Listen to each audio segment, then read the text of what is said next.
Hello, Kennedy here. Today I'd like to demonstrate some of my experiments handling SVG images with Python. As always, I'll be using the Nodezator app, a free generalist Python node editor for desktop. Again, this is not a comprehensive guide, just a simple demonstration using technologies I'm familiar with. So, without further ado, let's begin.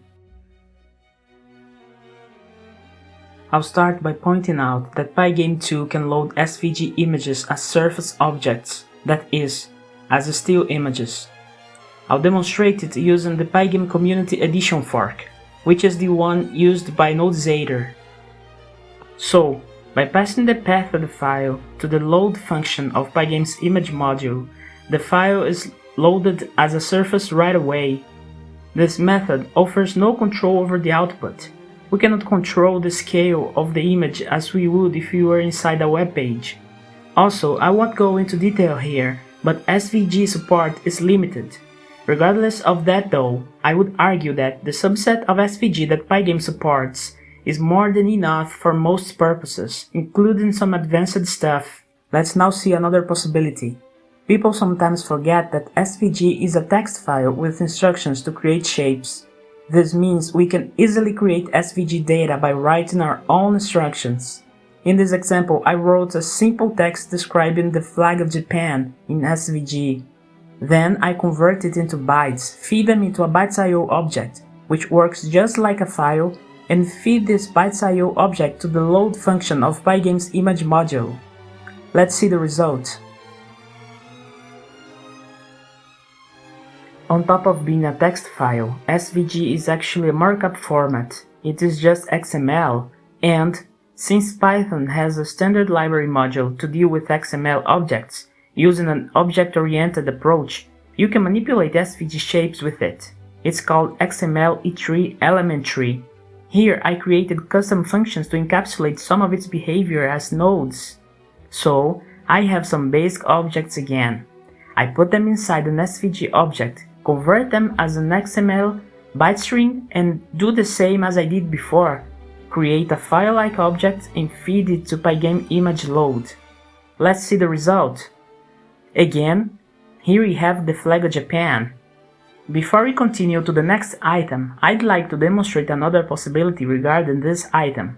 Well, since we have access to the individual attributes and their values, we can use them to control the scale of the generated surface as we wish. For instance, rather than typing the values in each node, I can just specify one of the values and have the remaining ones calculated based on it. Check these nodes. I could have organized them better, but as I said, this is just a quick demonstration. Here I specify only the width. The rest of the values are calculated automatically based on it.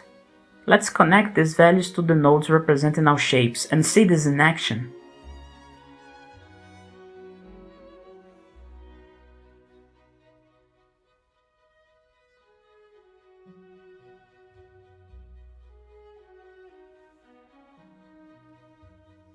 Let's try changing the width and see whether the final image retains its proportions. Yep. As you can see, we managed to control the width with precision and the rest of the image was rendered with the same proportions. Yet another useful possibility is to control the size of the rendered image using SVG transforms. Although limited, Pygame support for SVG still allows us to achieve a lot of things. One of them is the possibility to easily scale SVG shapes we want to render, and thus control the end result. Here we have a graph similar to a previous one, the one we used to illustrate how to load SVG from text. So here's the text. Now, here's the magic. If we omit the width and height in the SVG element, the size of the resulting image will be the same as the area occupied by the shapes. On top of that, we can apply transforms very neatly on the shapes by grouping them together and defining the transforms we want to apply.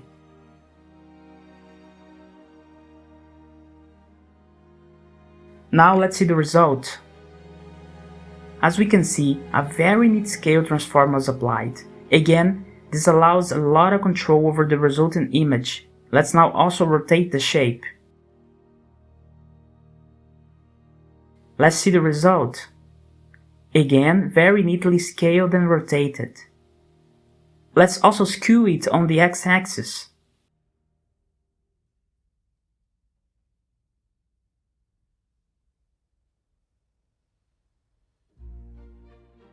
Again, we got interesting results. Let's move on to the next item. As I said before, Pygame has limited support to SVG. As we saw, this still means a lot can be done with Pygame. However, there are also alternatives. I didn't do a comprehensive research on the topic, but I found a very simple and powerful library that is very handy. It is called Cairosvg. It can be used to convert SVG to many formats and has better support for SVG than Pygame. We'll be using a function called SVG to PNG from that library. Here I use it to convert SVG to PNG, then I load the PNG data as a Pygame surface, so we can visualize it.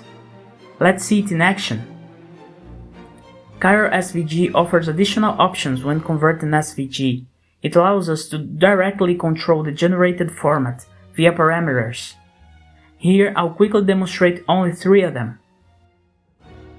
So, for instance, we can control the scale.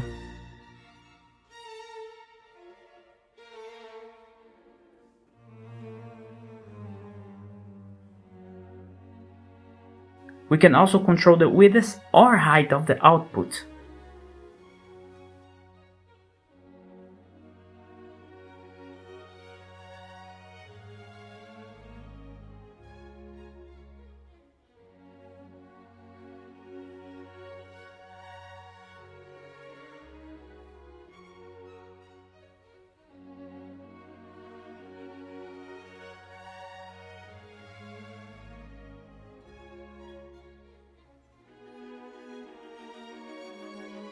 Just like Pygame, we can also use SVG text. Here we have SVG text that we turn into bytes and feed to SVG to PNG using the bytestring option. And here's the result. As I said before, Cairosvg has better support for SVG, so it can render stuff that Pygame wouldn't be able to. For instance, let's see how both Pygame and Cairosvg would render this SVG file.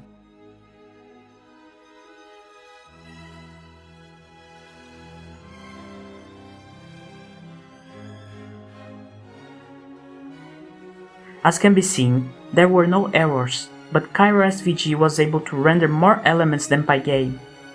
Again, I'd like to stress that this doesn't make Pygame unfit for working with SVG.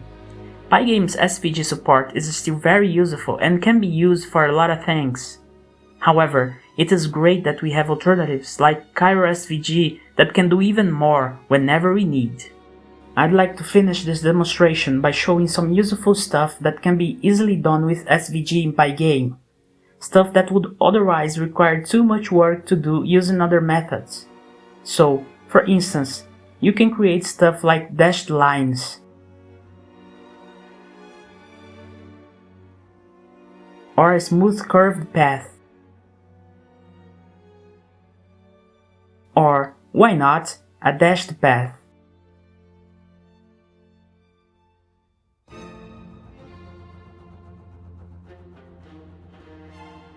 And even gradients.